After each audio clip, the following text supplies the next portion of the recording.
Sadly, for many of the missing persons cases that we cover on this channel, it seems like there's never an end in sight. It's so rare that we get answers for the families left behind, but it is not impossible. Stories of loved ones returning do exist. Sometimes it's for the better, but for others, it's not always easier when they finally come home. In today's video, we'll be exploring 3 cases of people who went missing and later reappeared. Stephen Kabatsky. Stephen Kabatsky has one of the most bizarre cases of someone who went missing and later reappeared.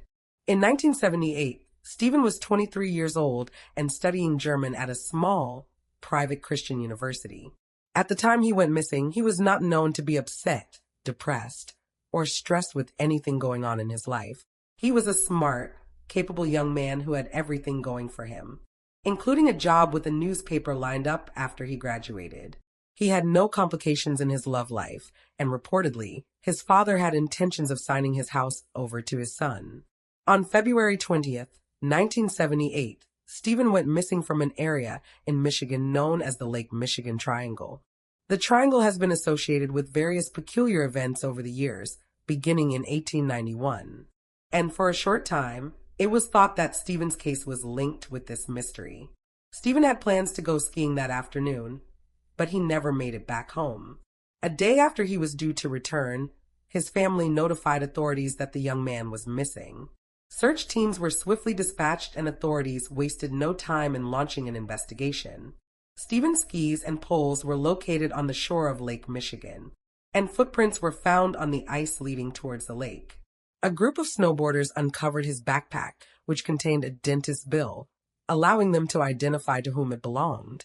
During this search for the 23-year-old, a rescue crew flew over the area. The footprints they spotted appeared to stop at the edge of the ice, which was unbroken. A further search of the area turned up no more clues. There was no sign of Stephen.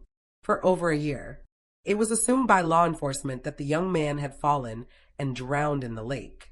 A month after he went missing in March of 1978, a family friend was given names and numbers by an unidentified caller to contact in connection with the disappearance, but the numbers were all disconnected.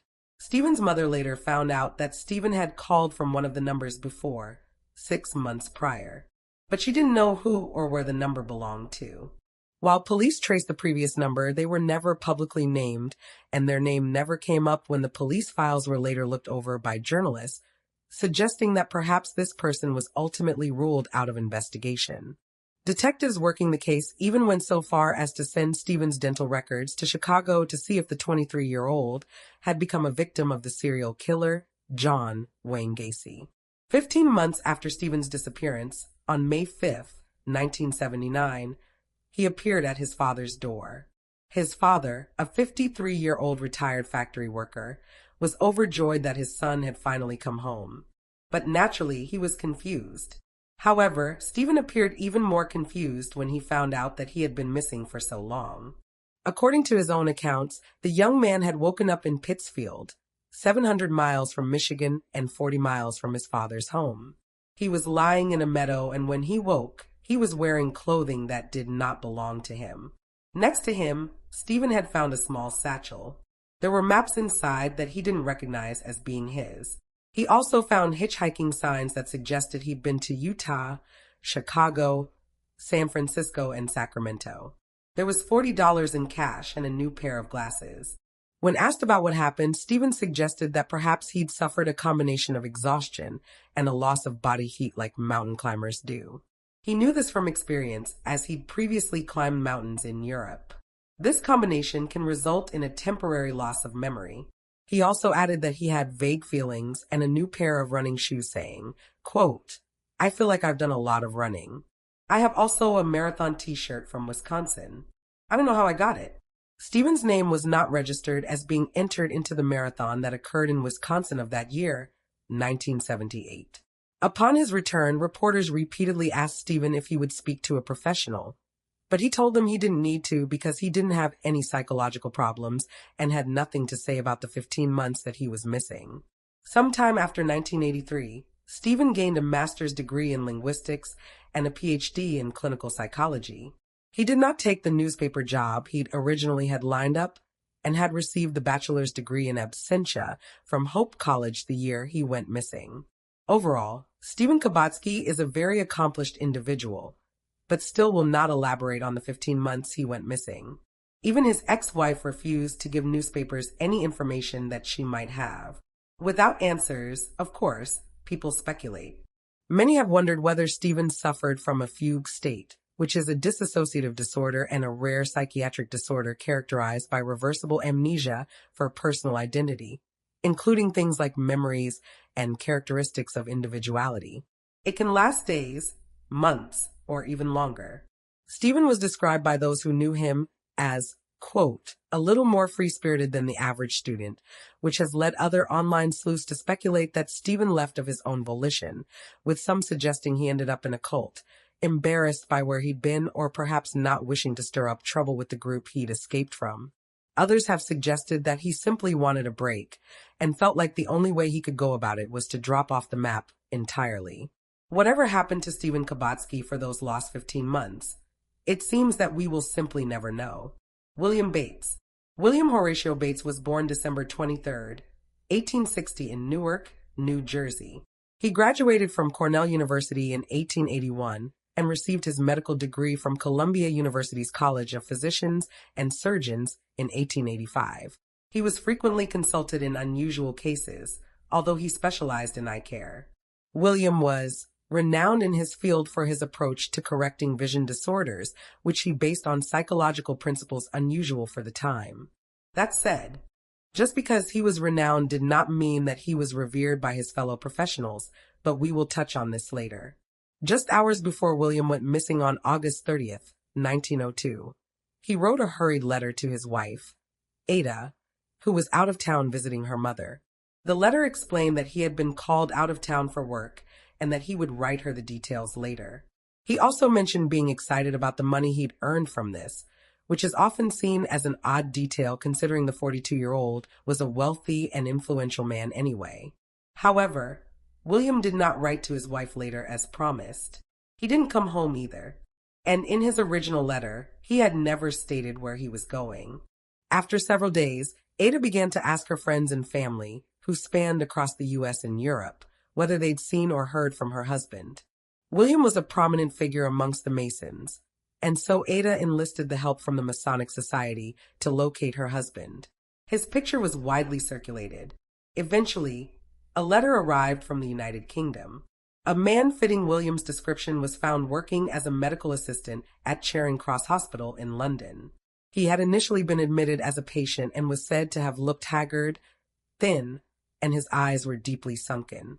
William later admitted that he recalled starving at various points in the 6 weeks prior, despite his enormous wealth.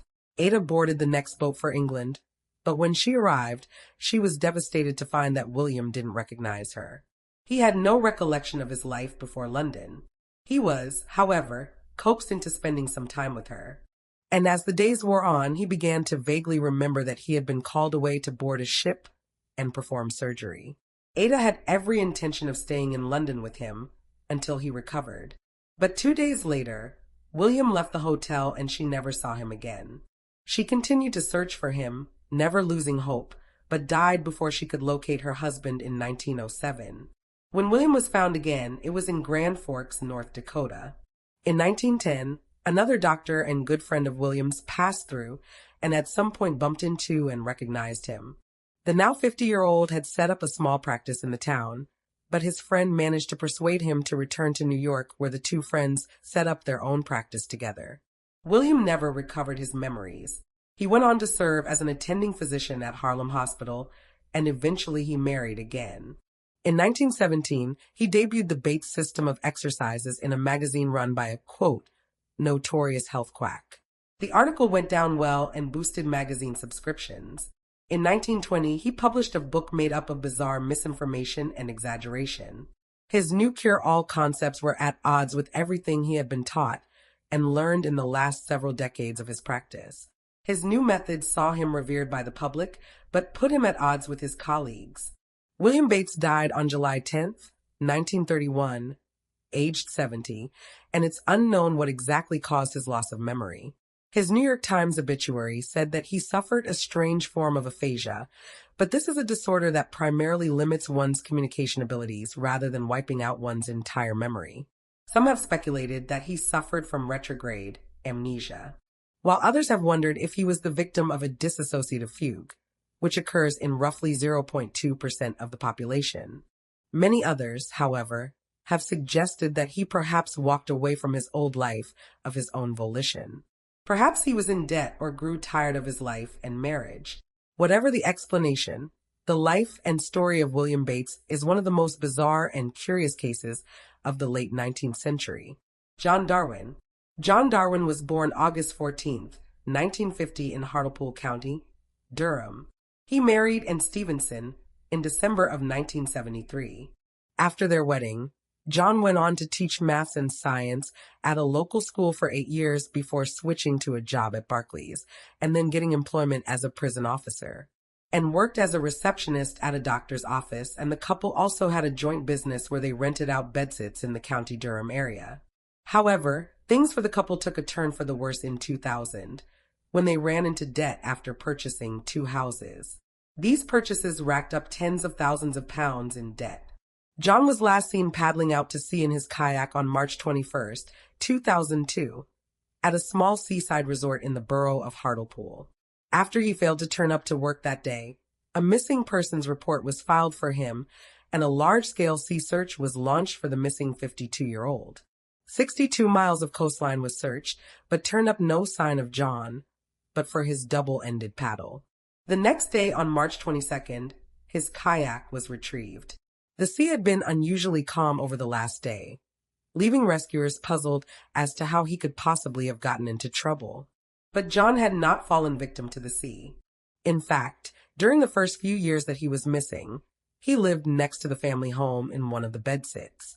In February 2003, he secretly moved back in with his wife. While Anne had been publicly grieving for her lost husband, she had been in on John's plan the entire time. The couple had planned to fake John's death so that they could collect on his life insurance policy, and thus they could pay off their debts and still have money left to spend. The couple's 2 sons were adults and living alone, so John and Anne weren't worried about getting caught. A death certificate for John was issued in 2003, listing his date of death as March 21, 2002. This allowed Anne to collect on her husband's life insurance policy. Reportedly, £25,000 was paid out, as well as a much larger sum. That paid off the couple's £130,000 mortgage.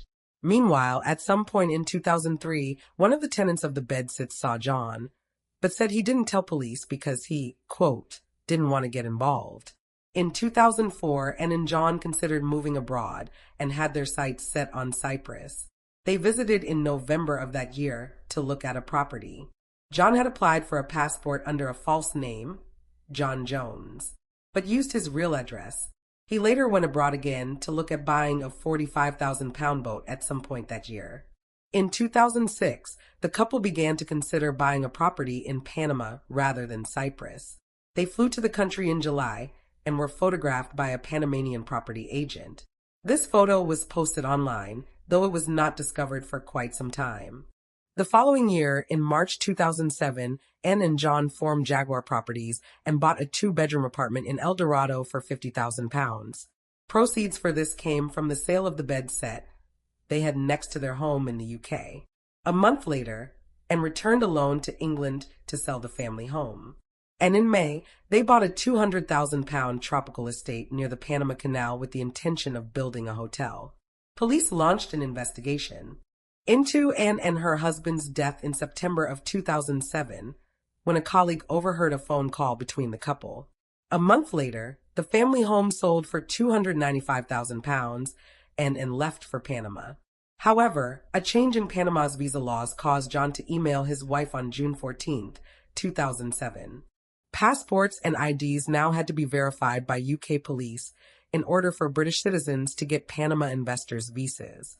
John was aware that under that much scrutiny, his false identity would never hold up. So instead, he hatched a plan to turn himself in while faking amnesia. On December 1st, 2007, John walked into West End Central Police Station in London, claiming to have no memory of the last 5 years. When and was told this news, she acted as though she was shocked, but full of joy to be finally reunited with her long-lost husband. However, police were already suspicious of the pair, given N's frequent trips abroad, the transfer of large sums of money, and the selling of the family home. Then, the Daily Mirror published the image of the couple when they were in Panama in 2006, and the entire story began to unravel in the eyes of the public, with John being dubbed as the canoe man by the British media, and confirmed that the photo was of her and her supposedly dead husband, and John was arrested while visiting one of his sons.